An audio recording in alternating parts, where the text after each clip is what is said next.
আসসালামু আলাইকুম। আমি যখন কাতার থেকে বাংলাদেশ যাচ্ছিলাম আর আমার ফ্লাইট ছিল হচ্ছে কাতার এয়ারওয়েজ।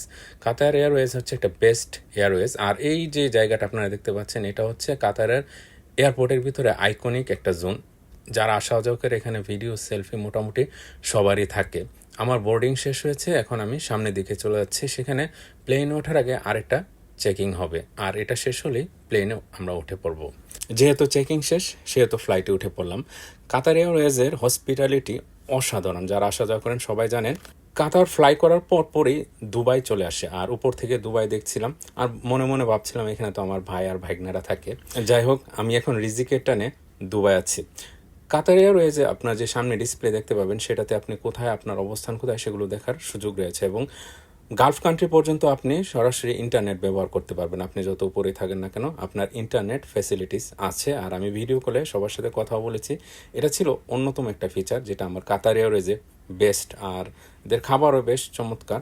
আপনার যত খুশি আপনি ড্রিঙ্কস, জুস, আপনি কফি, চা যেটাই খেতে পারবেন। আমার বেশিক্ষণ সময় বসে থাকতে ভালো লাগে না, তাই পেছনে কিচেন রুমে এখানে চলে আসলাম আর অনেকক্ষণ এখানে সময় কাটিয়েছি। আবার এক্সট্রা জুস যা লাগে তারা দিয়েছে। যাই হোক, দীর্ঘ 5 ঘন্টা জার্নি করার পর বাংলাদেশ চলে আসলাম। এই সময়টা বেশ অস্থিরতার সাথে যায়, মনে হয় যে সময়টা কাটছে না, সময়টা যাচ্ছে না।